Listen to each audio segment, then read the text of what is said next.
what a fight that was.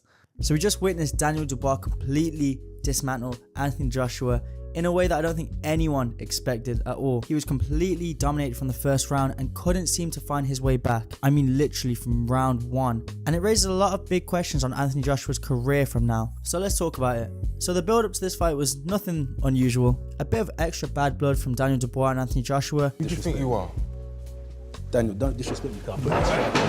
They're usually fairly respectful to their opponents, but this got a little bit personal, including a face-off where it got slightly heated between the two. And honestly, both seemed fairly confident going into this fight, with Daniel Dubois being on a mad winning streak ever since losing to Joe Joyce, beating the likes of Big Baby Miller and Filip Hrgovic, and Anthony Joshua just coming off a huge win to Francis Ngannou, where he put up one of the best performances of his career with a huge finish. Now, as for the actual fight, both fighters came out looking really confident in their ring walks, but it was Daniel Dubois right from the first round. AJ got caught really early on in the first 20 seconds of the fight, which literally led to him getting hurt and dropped multiple times throughout the fight. AJ was either rocked or dropped in every single round of this fight. Daniel Dubois was just much sharper, was faster to the jabs, was timing Anthony Joshua, and just outclassed him in general. And it seemed that Anthony Joshua couldn't recover right from the first round. So realistically, we never got to see how Anthony Joshua would have performed, because right from the first round, his legs were never there. Until the end of the 4th round, where he went back to his corner, composed himself, came out in the 5th and actually looked pretty good. He started to land some decent shots on Dubois, and at one point rocked him with a huge right hand. He then went in for the kill, but got a little bit too greedy, left himself wide open and got caught with a counter right hand, which basically folded him and ended the entire fight, handing Anthony Joshua his 4th professional defeat and giving Daniel Dubois the biggest win of his career.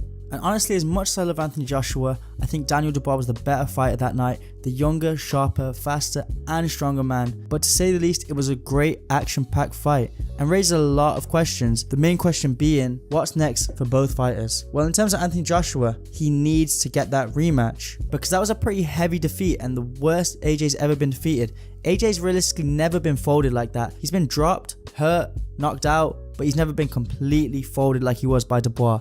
So if he wants to get his career back to where it once was, he needs to get that rematch and do to Dubois what Dubois did to him. The other option is, he's now 34 years old, and the AJ we see today is definitely not the AJ we used to see.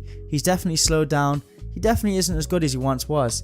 So it might be time for him to retire. It's definitely an option. His past 7 fights have had 3 losses, which means his last 7 fights have a record of 4-3, which really isn't too great. So is the AJ heavyweight reign over? Honestly, we'll have to see how he reacts to this loss and how he comes back, but retirement definitely isn't a bad option for him. He's had huge fights, made a big impact in the heavyweight division, and he could call it quits now. As for Daniel Dubois, he's at his prime. He's better than ever. He needs to push for these big name fights, and we all know that Usyk and Fury are having their rematch in December, so I think the next step is waiting for that fight to happen and fighting one of those two. Either getting a rematch against Usyk, since he's better now than he was before, or getting a huge fight with Tyson Fury. Since Dubois is technically now a top 5 name in the heavyweight division, he needs to start pushing for these huge fights from now on to make his name even bigger. But in my opinion, I think it's only up from here for Daniel Dubois. But what do you guys think's next for each of these fighters? Let us know in the comment section below. If you enjoyed this video and want to see more, make sure you hit that subscribe button and turn on post notifications so you don't miss an upload from us. Anyways, that'll be all. Catch you in the next one.